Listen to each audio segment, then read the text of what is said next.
नमस्कार, मी सुभाष सुरपाम आणि आपण पाहता social and science YouTube channel. आज आपण FTK द्वारे फ्लोराईडची टेस्ट कशी करतात हे बघणार आहोत। तर व्हिडिओ शेवटपर्यंत बघा, उपयुक्त माहिती आहे वॉटर ॲनालिसिसची। तर FTK द्वारे आपण आज फ्लोराईडची टेस्ट करणार आहोत। तर त्यात रिक्वायरमेंट काय आहे? First requirement tube, measuring cylinder, fluoride reagent, FTK ची SOP आणि त्यातलं एक कलर चार्ट जी आपल्याला आयडेंटिफाय करेल की फ्लोराईड त्या पाण्यामध्ये किती आहे। फर्स्ट मेजरिंग सिलेंडर द्वारे आपण 4 ml घेऊ।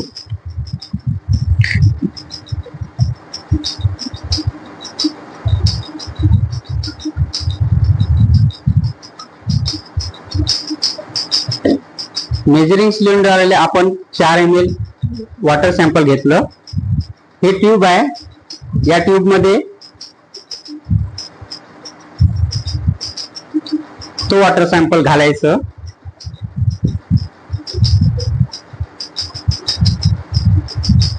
घातल्यानंतर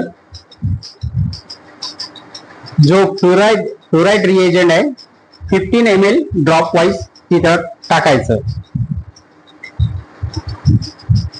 हा आहे फ्लोराईड रिएजंट, हा आयडेंटिफाय करतो आणि जो वॉटर सॅम्पल आहे तो कलर या चार्टद्वारे कलर बघितला जातो आणि या चार्टद्वारे कलर मध्ये आपल्याला आयडेंटिफाय करता येतो की या वॉटर सॅम्पल मध्ये फ्लोराईड किती प्रमाणात आहे। तर आपण बघू।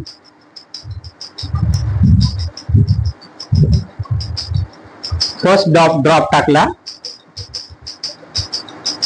नाव सेकंड ड्रॉप। असं करता करता 15 ड्रॉप टाकायचं ट्यूब मध्ये। 3 drop, 4 drop, 5 drop, 6 drop, 7 drop, 8 drop, 9 drop, 10 drop, 11 drop, 12 drop, 13 drop, 14 drop and last one is 15 drop. याला असं घट्ट फिट करायचं या कॉकला आणि थोडं याला उलट करायचं असं या पद्धतीनुसार। या पद्धतीनुसार केल्यानंतर आपण थोडस याला मूव करू, सॅम्पलला इकडे तिकडे हलवू आणि बघू याचं ते कलर मॅच करता येतो आणि या पाण्यात फ्लोराईड आहे 0.5। अशा प्रकारे FTK द्वारे आपल्याला माहिती होतो की पाण्यामध्ये किती प्रमाणात फ्लोराईड आहे। आपल्याला व्हिडिओ जर उपयुक्त वाटला तर चॅनलला लाईक करा, शेअर करा आणि सबस्क्राईब करायला विसरू नका।